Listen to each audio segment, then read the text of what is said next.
அஸ்ஸலாமு அலைக்கும் வரஹ்மத்துல்லாஹி தஆலா வபரகாத்துஹு. இது என்னதுன்னு பார்த்தா உப்பு.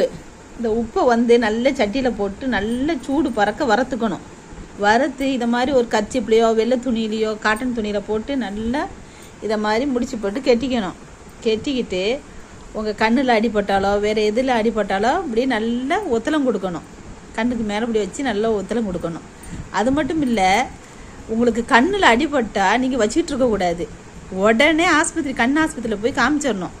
நீங்கள் கண் ஆஸ்பத்திரியில் போய் காமிச்சு கண் மெயின். அதனால் கண்ணில் மட்டும் எந்த அடியும் படாமல் கண்ணை பத்திரமா பாதுகாத்து கொள்ளுங்க. அல்லாத அந்த உறுப்பு கண், அதை வந்து பத்திரமா பாதுகாக்கிறது நம்மளுடைய கடமை. அதனால் கண்ணில் எக்காரணத்தை கொண்டு அடிப்படாமல் பாதுகாத்து கொள்ளுங்க. அப்படி இருந்தானைக்கு உடனே ஆஸ்பத்திரியில் போய் காமிங்க. அப்புறமா ஆஸ்பத்திரியிலேருந்து வந்ததுக்கப்புறம் இதை மாதிரி உப்பு வச்சு ஒத்தலம் கொடுங்க. அல்லா திறந்த ஒவ்வொரு உறுப்புமே அமானிதம். அதனால் எல்லா பொருளுமே பத்திரமா இருக்குது. அல்லாட துவா கேளுங்க. இந்த கண்டென்ட் பிடிச்சிருந்தா துவா பண்ணுங்கள், சப்ஸ்கிரைப் பண்ணுங்கள், லைக் பண்ணுங்கள், ஷேர் பண்ணுங்கள். அஸ்ஸலாமு அலைக்கும் வரஹ்மத்துல்லாஹி தஆலா வபரகாத்துஹு.